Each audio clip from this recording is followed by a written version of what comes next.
नमस्कार स्टूडेंट्स, आज से हम स्टार्ट कर रहे हैं आपके अलजेब्रा सब्जेक्ट का चैप्टर नंबर 2 जिसका नाम है क्वाड्रेटिक इक्वेशंस। इसके पहले हमने चैप्टर नंबर 1 कंप्लीट कर लिया है, तो अगर आपने अभी तक उन वीडियोस को नहीं देखा है तो आप उनको देख सकते हो प्लेलिस्ट सेक्शन में जा करके। ओके, तो चलिए अभी हम स्टार्ट करते हैं। तो यहाँ पर हम करने वाले हैं प्रैक्टिस सेट 2.1, लेकिन उससे पहले थोड़ा सा बेसिक देखेंगे कि क्वाड्रेटिक इक्वेशन होता क्या है। तो देखो, क्वाड्रेटिक इक्वेशन मतलब क्या, ये देखो आपके सामने ये जो इक्वेशन दिखाई दे रहा है ना, ये क्या है, क्वाड्रेटिक इक्वेशन। तो समझना, देखो वो इक्वेशन जिसमें बस एक ही वेरिएबल हो। कितना वेरिएबल? एक ही वेरिएबल। और वेरिएबल का जो पावर है ना, वो मैक्सिमम पावर कितना होना चाहिए? 2 होना चाहिए। समझ में आ रहा है आपको? तो ऐसे इक्वेशन को हम क्या कहते हैं? क्वाड्रेटिक इक्वेशंस कहते हैं। जैसे यहाँ पर आप देखो 3x² - 5x + 3 = 0। तो यहाँ पर देखना कितना वेरिएबल है? एक ही वेरिएबल है। देखो यहाँ पे भी x है, यहाँ पे भी x है, और वेरिएबल का पावर कितना है? 2 है। मैंने आपको बोला था ना, वेरिएबल का पावर क्या होना चाहिए? 2 होना चाहिए। तो जब भी आपको ऐसा इक्वेशन दिखे तो उस इक्वेशन को आप क्या बोलोगे? क्वाड्रेटिक इक्वेशन बोलोगे। और अगर ऐसा कुछ है जैसे y² - 2 = 0, तो बताइए क्या ये क्वाड्रेटिक इक्वेशन है? तो इसमें कितना वेरिएबल है? एक ही वेरिएबल है, राइट। और इसका पावर कितना है? 2 है। तो इसको भी आप क्या बोलोगे? क्वाड्रेटिक इक्वेशन बोलोगे। ये भी क्या है? आपका क्वाड्रेटिक इक्वेशन ही है। ओके, अब क्वाड्रेटिक इक्वेशन का स्टैंडर्ड फॉर्म क्या होता है? तो देखिए ax² + bx + c = 0, ये होता है क्वाड्रेटिक इक्वेशन का स्टैंडर्ड फॉर्म। ओके, तो इसमें आपको ज़्यादा कुछ नहीं सीखना, बस यही 2 चीज़ें सीखनी थी कि क्वाड्रेटिक इक्वेशन किसको कहते हैं and standard form of quadratic equation, जो मैंने आपको यहाँ पर बताया। अब हम प्रैक्टिस सेट 2.1 को स्टार्ट करते हैं। तो चलिए यहाँ पर अभी हम क्वेश्चंस देखते हैं। तो देखो इसमें फर्स्ट क्वेश्चन क्या है? Right any 2 quadratic equations. देखो आपको 2 क्वाड्रेटिक इक्वेशंस लिखने हैं। तो आपको पता है कि क्वाड्रेटिक इक्वेशन क्या होता है। देखो आप इस इक्वेशन को लिख सकते हो क्योंकि ये क्या है? Quadratic equation. तो लिख दो x² + 5x - 2 = 0। ये एक हो गया, हमें 2 लिखना है, ठीक है। तो दूसरा मैं इसको लिख देती हूँ। देखो y² फिर -5y + 10 = 0, ठीक है। कोई ज़रूरी नहीं है कि आपको यही दोनों लिखना है, आप अपने मन से दूसरे क्वाड्रेटिक इक्वेशंस भी यहाँ पर लिख सकते हो। ओके, तो ये आपका आंसर यहाँ पर कंप्लीट हुआ।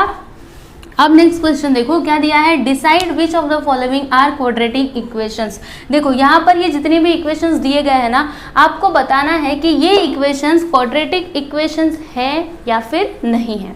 तो फर्स्ट क्वेश्चन देखिएगा, x² + 5x - 2 = 0। तो बताइए क्या ये क्वाड्रेटिक इक्वेशन है? तो इस इक्वेशन में कितना वेरिएबल है? एक वेरिएबल है, देखो x, और वेरिएबल का मैक्सिमम पावर, मैक्सिमम इंडेक्स क्या है? 2 है। मतलब ये क्या है? क्वाड्रेटिक इक्वेशन है। तो यहाँ पर आप क्या लिखोगे कि here x is the only variable and maximum index of variable x is, maximum index क्या है? 2 है। Okay, so therefore it is a quadratic equation.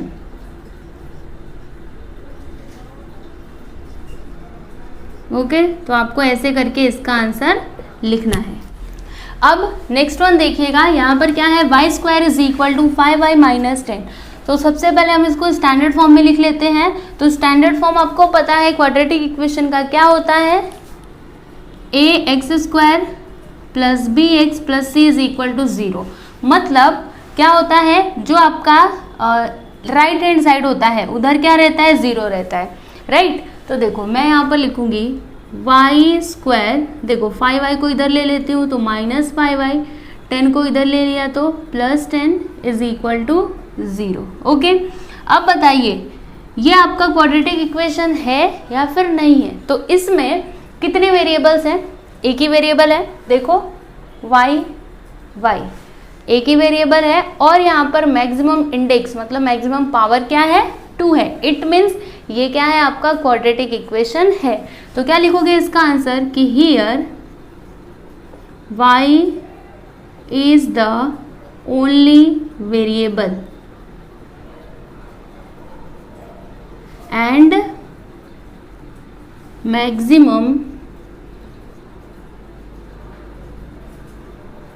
index of variable y is 2। So therefore क्या लिखोगे यहाँ पर, it is a quadratic equation. तो लिख देते हैं हम यहाँ पर it is a quadratic equation.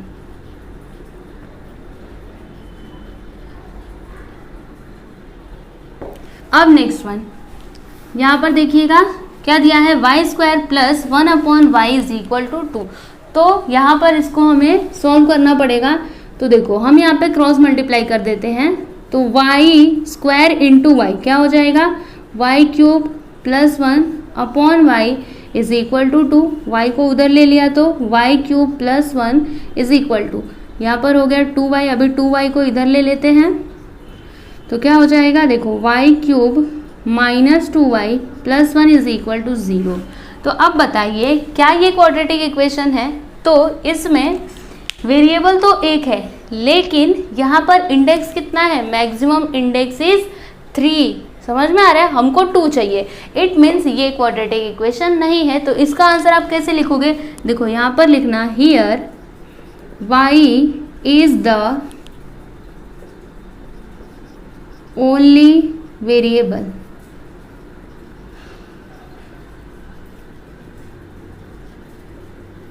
and maximum index of variable y is 3. So therefore it is not a quadratic equation. Okay तो ये है आपका आंसर। अब नेक्स्ट वन देखेंगे। तो देखो यहाँ पे x plus 1/x is equal to -2 दिया है, तो क्रॉस मल्टीप्लाई करते हैं तो यहाँ पर x स्क्वायर हो जाएगा plus 1/x is equal to -2। अब हम क्या करेंगे, तो देखो x को उस साइड ले लेंगे तो क्या हो जाएगा, x square plus 1 is equal to -2x। अभी -2x को इधर ले लेते हैं तो x square plus 2x plus 1 is equal to 0। बताइए क्या ये क्वाड्रेटिक इक्वेशन है। तो इसमें कितना वेरिएबल है, एक ही वेरिएबल है, और यहाँ पर मैक्सिमम इंडेक्स कितना है, 2 है। इट मीन्स ये क्वाड्रेटिक इक्वेशन है। तो इसका आंसर आप कैसे लिखोगे, देखो यहाँ पर लिखना कि here x is the only variable and maximum index of variable x is 2। so therefore it is a quadratic equation। तो देखो मैं यहाँ पर लिख दे रही हूँ इसको मिटा करके। so therefore it is a quadratic equation. Okay तो यहाँ पर आपका 4th सब क्वेश्चन कंप्लीट हुआ।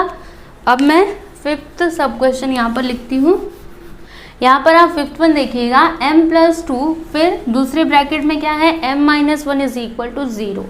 तो यहाँ पर देखो हमको क्या मिलेगा, m का मल्टीप्लाई m में करेंगे तो m स्क्वायर, फिर m का मल्टीप्लाई -5 में करेंगे तो -5m, 2 का मल्टीप्लाई m में करेंगे तो +2m, 2 का मल्टीप्लाई -5 में करेंगे तो -10 इज इक्वल टू 0। अब देखना m स्क्वायर और यहाँ पर देखो -5m प्लस 2m, तो क्या हो जाएगा यहाँ पर -3m -10 इज इक्वल टू 0। अब बताइए क्या ये क्वाड्रेटिक इक्वेशन है। तो इसमें कितना वेरिएबल है, एक ही वेरिएबल है और यहाँ पर मैक्सिमम इंडेक्स कितना है 2 है, it means this is a quadratic equation. तो आप इसका आंसर कैसे लिखोगे, जैसे हम हर टाइम लिख रहे थे, यहाँ पर लिखना कि हियर m, यहाँ पे x मत लिखना, m है ना, m is the only variable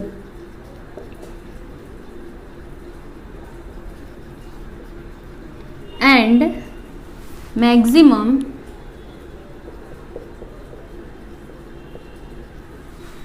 index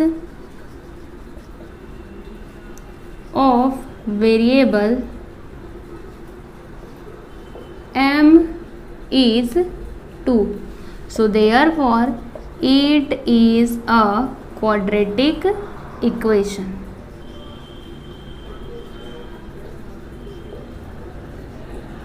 okay तो यहाँ पर आपका 5th सब क्वेश्चन भी कंप्लीट हुआ। अब मैं आपको लास्ट वाला बता देती हूँ। तो देखो 6th वन क्या दिया है, m³ plus m³ plus 3m² minus 2 is equal to 3m³। तो यहाँ पर देखिएगा मैं क्या करूँगी, यहाँ पे m² नहीं है, यहाँ पे m³ है। एक बार देख लेते हैं, हाँ m³ है। तो देखो यहाँ पर मैंने लिखा m³, इसको मैं इधर ले लेती हूँ तो माइनस 3m³ हो जाएगा plus 3m² minus 2 is equal to 0, right. अब देखना यहाँ पर m³ माइनस 3m³ क्या हो जाएगा, minus 2m³ plus 3m² minus 2 is equal to 0। अब बताइए क्या ये क्वाड्रेटिक इक्वेशन है। तो इसमें देखो वेरिएबल कितना है, एक ही वेरिएबल है, वो क्या m, लेकिन यहाँ पर इंडेक्स कितना है, मैक्सिमम इंडेक्स इज 3 है ना। मैक्सिमम इंडेक्स क्या है, देखो 2 है, लेकिन यहाँ पे और सबसे बड़ा इंडेक्स क्या है 3 है ना। इट मीन्स ये जो आपका इक्वेशन है ये क्वाड्रेटिक इक्वेशन नहीं है। तो आप इसका आंसर कैसे लिखोगे, यहाँ पर लिखना कि here m is the only variable and maximum index of variable m is 3, ठीक है। फिर लिख देना so therefore it is not a quadratic equation। Okay तो यहाँ पर आपका क्वेश्चन नंबर 1 एंड 2 कंप्लीट हुआ। अब यहाँ पर हम क्वेश्चन नंबर 3 देखेंगे। तो इसमें क्या दिया है कि write the following equations in the form ax² plus bx plus c is equal to 0, then write the values of a b c for each equation. देखो आपको यहाँ पर क्या करना है, यहाँ पे जितने भी इक्वेशंस दिए गए हैं इन सभी को किस फॉर्म में लिखना है, इस फॉर्म में लिखना है। मतलब पहले x² वाला टर्म आना चाहिए, उसके बाद x वाला एंड देन कांस्टेंट और उसके बाद लास्ट में 0। ऐसे करके आपको क्या करना है, हर एक इक्वेशन को लिखना है और a b और c का वैल्यू बताना है। ओके तो देखो यहाँ पे फर्स्ट क्वेश्चन क्या है, 2y is equal to 10 minus y²। आपको इस इक्वेशन को किस फॉर्म में लिखना है, इस फॉर्म में लिखना है, राइट। तो कैसे करेंगे हम, ध्यान दीजिएगा, आपको समझ आएगा। देखो मैं क्या करूँगी, इस y² को इस साइड ले लूँगी। तो देखो ये क्या है, माइनस में है, जब इधर आएगा तो प्लस y² हो जाएगा। यहाँ पे 2y है तो प्लस 2y, 10 को इधर ले लिया तो माइनस 10 इज इक्वल टू 0। तो आप देख सकते हो इस इक्वेशन को हमने क्या किया, इस फॉर्म में लिख लिया है ना। पहले देखो स्क्वायर वाला टर्म है, उसके बाद विदाउट स्क्वायर, मतलब इसका जो पावर है वो क्या है 1, मतलब पावर 1 वाला है ना वेरिएबल यहाँ पर। उसके बाद कांस्टेंट, तो देखो यहाँ पे कांस्टेंट है एंड देन लास्ट में इज इक्वल टू 0। ओके अब मुझे a b और c का वैल्यू बताना है। तो मैं क्या करूँगी, इस इक्वेशन को इसके साथ कंपेयर करूँगी, तभी तो मुझे a b और c का वैल्यू मिलेगा ना। तो मैं यहाँ पर लिखूँगी comparing with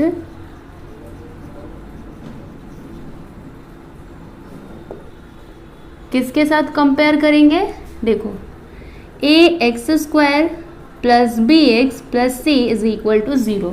so therefore a is equal to क्या मिलेगा आपको, अगर आप इस इक्वेशन को इसके साथ कंपेयर करोगे तो ए का वैल्यू आपको क्या मिलेगा, देखो यहाँ पर एक्स स्क्वायर का कोएफिशिएंट क्या है ए, मतलब वाई स्क्वायर का यहाँ पर कोएफिशिएंट कुछ नहीं, मतलब क्या है 1, इट मीन्स ए का वैल्यू आपको क्या मिलेगा 1 मिलेगा। Then b is equal to, देखो यहाँ पर b कहाँ पर है, x का कोएफिशिएंट है, तो देखो यहाँ पर y का कोएफिशिएंट क्या है 2, तो ये आपका b हो गया। एंड c क्या होगा कांस्टेंट, तो यहाँ पर क्या है -10 है, यहाँ पर लिख देना -10। ओके, तो यहाँ पर आपका फर्स्ट सब क्वेश्चन कंप्लीट हो गया। ओके, अब next one, x minus 1 the whole square is equal to 2x plus 3। तो इसको कैसे करेंगे ध्यान दीजिएगा, देखो इसको हम क्या करेंगे ना, एक्सपांड करेंगे a minus b the whole square के फॉर्मूले से। तो फॉर्मूला क्या कहता है, पहले क्या आता है a स्क्वायर, फिर -2ab plus B square, right.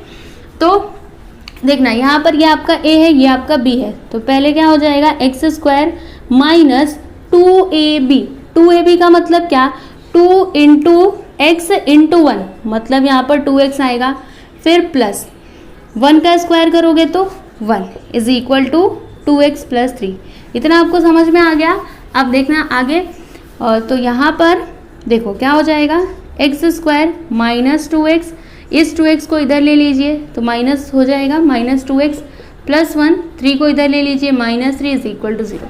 अब देखना एक्स स्क्वायर -2x -4x, फिर +1 -3 -2 इज इक्वल टू 0। तो आप देख सकते हो ये जो हमारा इक्वेशन है ये इस फॉर्म में कन्वर्ट हो चुका है। तो अब हम a, b और c के वैल्यूज लिखेंगे।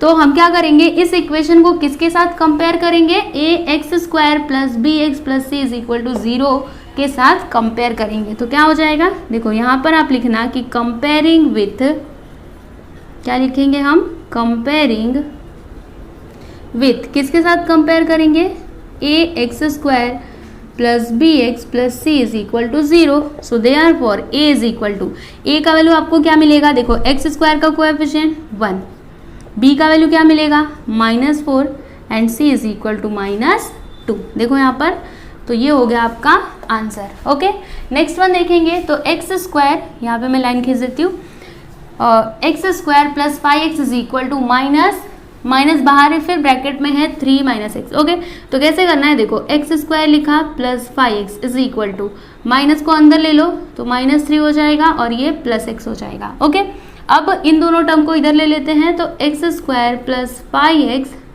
-3 इधर आया तो +3 और ये -x हो जाएगा, है ना, +x है। तो उसके बाद x square 5x - x plus 4x plus 3 is equal to 0। तो आप देख सकते हो इस इक्वेशन को हमने इस फॉर्म में कन्वर्ट कर लिया, है ना। ये जो हमारा इक्वेशन था इसको हमने इस फॉर्म में लिख दिया। अब हम क्या करेंगे, a, b और c के वैल्यूज लिखेंगे। तो इसके लिए हमें क्या करना पड़ेगा, इस इक्वेशन को इसके साथ कंपेयर करना पड़ेगा। तो यहाँ पर मैं लिखूंगी comparing with a x square plus b x plus c is equal to 0। So therefore a is equal to क्या मिलेगा हमको 1 and b is equal to 4 और लास्ट में c is equal to 3। Okay, अब नेक्स्ट वन देखना, 3m square is equal to 2m square minus 9। तो यहाँ पर देखना 3m स्क्वायर लिखा मैंने, 2m स्क्वायर को इधर ले लेती हूँ तो -2m स्क्वायर, 9 को इधर लिया तो +9 इज इक्वल टू 0। उसके बाद देखो 3m स्क्वायर -2m स्क्वायर क्या बचेगा यहाँ पर, m square plus 9 is equal to 0। तो ये जो आपका इक्वेशन है क्या ये इस फॉर्म में आपको दिखाई दे रहा है, नहीं दिखाई दे रहा है, क्योंकि पहले स्क्वायर वाला टर्म होता है, उसके बाद x का टर्म होता है ना, और फिर लास्ट में क्या होता है, मतलब कांस्टेंट रहता है, राइट। लेकिन यहाँ पर देखो स्क्वायर वाला टर्म है और कांस्टेंट भी है, लेकिन ये जो x वाला टर्म आपको दिखाई दे रहा है ये नहीं है, ये मिसिंग है। तो हम क्या करेंगे, देखो यहाँ पर हमको उस टर्म को लिखना पड़ेगा। तो क्या लिखेंगे, ध्यान दीजिएगा, देखो m स्क्वायर लिखा प्लस यहाँ पर लिखना 0m। समझ में आ रहा है, इस 0m का मतलब कुछ भी नहीं हुआ, ठीक है। तो अगर कोई भी यहाँ पे टर्म मिसिंग है ना तो आप इसको ऐसे करके लिख सकते हो, समझ में आया। फिर +9 इज इक्वल टू 0, राइट। अब इसको हम कंपेयर करेंगे, तो यहाँ पर मैं लिखूंगी comparing with ax square plus bx plus c is equal to 0. So therefore a is equal to 1 आएगा, b is equal to 0 and c is equal to 9. Okay, तो यहाँ पर आपका फोर्थ सब क्वेश्चन भी कंप्लीट हो गया. अब उसके बाद नेक्स्ट वन देखिएगा, फिफ्थ वन. तो यहाँ पर क्या दिया गया है, p फिर ब्रैकेट में है 3 plus 6p is equal to -5. तो देखो यहाँ पर हम क्या करेंगे, p का मल्टीप्लाई इस ब्रैकेट में कर देंगे तो क्या हो जाएगा 3p एंड प्लस यहाँ पर 6p स्क्वायर हो जाएगा इज इक्वल टू -5. अब -5 को इधर ले लेंगे, 6p स्क्वायर को पहले लिखेंगे प्लस 3p और -5 को इधर लिया तो +5 इज इक्वल टू 0. अब इसको कंपेयर करेंगे. देखो ये जो आपका इक्वेशन था इसको हमने इसके फॉर्म में लिख दिया है ना. अब इसको कंपेयर करेंगे जिससे हमको a, b और c का वैल्यू मिलेगा. समझ में आ रहा है आपको. और यहाँ पर क्या था, m था ना, तो आप यहाँ पे x मत लिखना, m लिख लेना. ओके, और कहीं पे था क्या, नहीं, बस यहीं पर था. तो यहाँ पर हम लिखेंगे कंपेयरिंग विथ, यहाँ पर क्या लिखोगे a p square plus b p plus c is equal to 0. वैसे अगर आप यहाँ पे a x square plus b x plus c is equal to 0 लिखोगे तो भी चलेगा. ओके, तो देखो यहाँ पर आपको ए का वैल्यू क्या मिलेगा, 6 मिलेगा है ना. पी स्क्वायर का कोएफिशिएंट क्या है, 6 है. उसके बाद पी का कोएफिशिएंट क्या है, 3 है. एंड कांस्टेंट क्या है यहाँ पर, 5. ओके, उसके बाद यहाँ पर लास्ट वन देखो, x square -9 is equal to 13. तो यहाँ पर मैंने लिखा एक्स स्क्वायर -9, 13 को इधर लिया तो -13 is equal to 0. X square -9 और -13 क्या हो जाएगा, तो 9 प्लस 3 12 का 2 कैरी 1, यहाँ पर आ गया 22. ठीक है, तो आप देखना यहाँ पर जो x वाला टर्म है ये मिसिंग है ना. एक्स स्क्वायर है, कांस्टेंट है, लेकिन x वाला टर्म नहीं है. तो अब हम क्या करेंगे, जैसे हमने यहाँ पर किया था, जो मिसिंग था उसको 0 कंसिडर किया था, तो सेम आपको यहाँ पर वही करना है. क्योंकि देखो हमको यहाँ पर a, b और c के वैल्यूज चाहिए है ना. तो a, b और c के वैल्यूज हमको कब मिलेंगे, जब आपका इक्वेशन इस फॉर्म में होगा तभी. ठीक है, और यहाँ पर बोला भी है कि आपको क्या करना है, सारे इक्वेशंस को इस फॉर्म में कन्वर्ट करना है. ओके, तो यहाँ पर हमको लिखना पड़ेगा. तो देखो मैं यहाँ पर लिखूंगी x square plus 0x minus 22 is equal to 0. अब इसको कंपेयर कर देते हैं. तो यहाँ पर मैं लिखूंगी comparing with A x square plus b x plus c is equal to 0. So therefore ए का वैल्यू हमको क्या मिलेगा, 1 एंड बी का वैल्यू 0 एंड लास्ट में सी का वैल्यू क्या मिलेगा, -22. तो इस तरह से आपका थर्ड क्वेश्चन कंप्लीट हुआ. फोर्थ क्वेश्चन देखिएगा, यहाँ पर क्या दिया है, determine whether the values given against each of the quadratic equations are the roots of the equation. देखो यहाँ पर ये जो वैल्यूज दिए गए हैं, जैसे यहाँ पर देखो x का वैल्यू क्या क्या दिया गया है, 1 एंड -1. तो आपको क्या बताना है कि ये जो वैल्यूज हैं क्या ये इन क्वाड्रेटिक इक्वेशंस के, देखो दोनों के वैल्यूज दिए गए हैं, यहाँ पर m वेरिएबल के वैल्यूज दिए गए हैं और यहाँ पर x के. ओके, तो आपको क्या बताना है कि क्या ये वैल्यूज इन क्वाड्रेटिक इक्वेशंस के रूट्स हैं या फिर नहीं है. तो देखो ये वैल्यूज क्वाड्रेटिक इक्वेशन के रूट्स कब होंगे, जब left hand side is equal to right hand side आ जाए. मतलब जब हम x के वैल्यू को इसमें पुट करें तो यहाँ पर हमको 0 मिलना चाहिए. जैसे देखो लेफ्ट हैंड साइड है ना, तो अगर मैं इसको पुट करूँ, देखो आपका जो राइट हैंड साइड है इसमें क्या है, 0 है, राइट. तो इधर जब मुझे 0 मिला तो left hand side is equal to right hand side हो जाएगा. मतलब मैं क्या बोलूँगी कि x is equal to 1 is the root of the given quadratic equation. समझ में आ रहा है आपको. चलो मैं आपको सॉल्व करके बताती हूँ. देखो मैं यहाँ पर लिखूंगी पुटिंग, पहले मैं x के वैल्यू को 1 रखूंगी. ठीक है, x is equal to 1 in left hand side. So left hand side is x square plus 4x minus 5, right. ये क्या है आपका लेफ्ट हैंड साइड। तो x के प्लेस पर 1 रखना है, 1 स्क्वायर प्लस 4 इंटू 1 माइनस 5, तो क्या हो जाएगा 1 प्लस 4 1 सा 4 minus 5, 1 plus 4 5 minus 5 is equal to क्या आ गया 0। और देखो यहाँ पर राइट हैंड साइड में भी क्या है 0 है, तो इसका मतलब क्या हुआ, देखो यहाँ पर मैं लिखूंगी कि therefore left hand side is equal to क्या आ गया right hand side. So therefore x is equal to 1 is the root of the given quadratic equation. Okay, इस तरह से आपको आंसर लिखना है क्वाड्रेटिक इक्वेशन। ओके, अब हम क्या करेंगे, x के वैल्यू को -1 रख करके देखते हैं। तो अब आप लिखोगे putting x is equal to -1 in left hand side. तो आपका लेफ्ट हैंड साइड क्या है उसको लिख लो, x square plus 4x minus 5। तो अभी x के प्लेस पर क्या लिखना है आपको -1 लिखना है, तो चलो -1 लिखते हैं, इसका स्क्वायर प्लस 4 इंटू -1 माइनस 5। तो -1 का स्क्वायर करिए +1, यहाँ पर 4 1 सा 4 माइनस है तो यहाँ पे माइनस आ जाएगा -5, राइट। तो देखो 1 -4 -5 -9, 1 -9 -8। तो देखो यहाँ पर देखना, ये जो आपका इक्वेशन था यहाँ पर राइट हैंड साइड में क्या है 0 है, लेकिन यहाँ पर क्या आ गया -8 आया, मतलब ये राइट हैंड साइड के इक्वल नहीं है ना। तो यहाँ पर आप क्या लिखोगे कि therefore left hand side is not equal to right hand side. So therefore x is equal to -1 is not a root of given quadratic equation।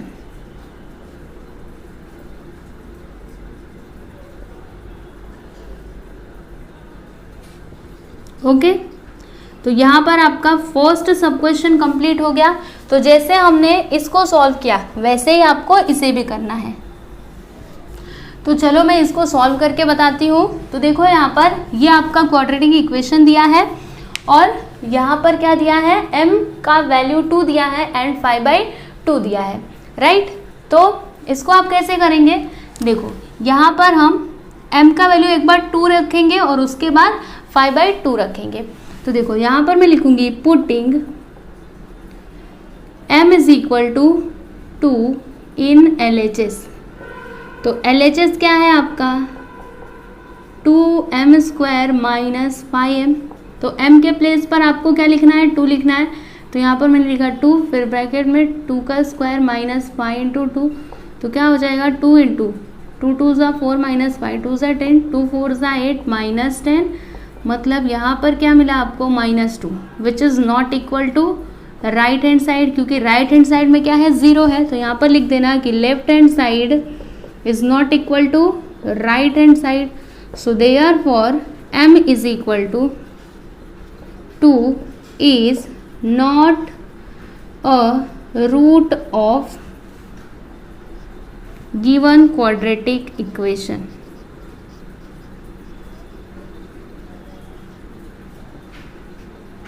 Okay, so this is your answer. Next हम क्या करेंगे, m के place पर 5/2 रख करके देखते हैं। तो यहाँ पर मैं लिखूंगी putting m is equal to 5/2 in LHS। So आपका LHS क्या है, देखो यहाँ पर 2m स्क्वायर माइनस 5m। अभी m के प्लेस पर आपको 5/2 रखना है। ओके, तो 2 इंटू ब्रैकेट में लिखना 5/2 इसका स्क्वायर माइनस 5 इंटू 5/2। अब यहाँ पर 2 इंटू 5 का स्क्वायर करेंगे तो 25/2 का स्क्वायर करेंगे तो 4 माइनस यहाँ पर 5 5 ज़ा 25/2। अब देखिएगा 2 1 ज़ा 2 2 2 ज़ा 4, यहाँ पर क्या आ गया 25/2 माइनस 25/2। ओके, तो देखो 25/2 माइनस 25/2 मतलब आपको क्या मिलेगा, 0 मिलेगा, है ना। इसमें से जब आप इसी को माइनस कर रहे हो, जैसे 1 - 1 है तो क्या आएगा 0, वैसे ही 25/2 में से अगर आप 25/2 को माइनस करोगे तो आपको क्या मिलेगा 0, which is equal to right hand side, है ना। राइट हैंड साइड में क्या है 0, तो यहाँ पर लिखना है कि here left hand side is equal to क्या है, right hand side. So therefore m is equal to 5/2 is the root of the given equation। Quadratic equation लिखना, हाँ, गिवन क्वाड्रेटिक इक्वेशन।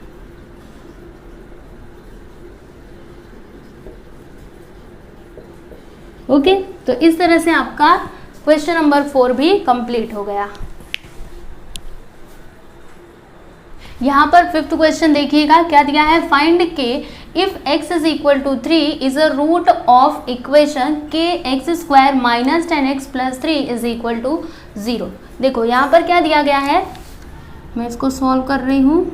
देखो यहाँ पर क्या दिया है, यहाँ पर मैं लिखती हूँ गिवन, क्या गिवन है कि x is equal to 3 is a root of equation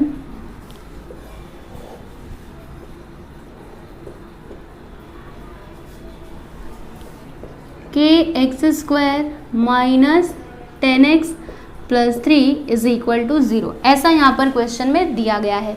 तो इसका मतलब क्या हुआ कि x इज इक्वल टू 3 इस क्वाड्रेटिक इक्वेशन को क्या करेगा, सेटिस्फाई करेगा, है ना। अगर ये इसका रूट है तो फिर ये जो वैल्यू है x का वैल्यू 3, ये इस इक्वेशन को क्या करेगा, सेटिस्फाई करेगा। तो मैं यहाँ पर लिखती हूँ, so x is equal to 3 must satisfy given quadratic equation. Okay,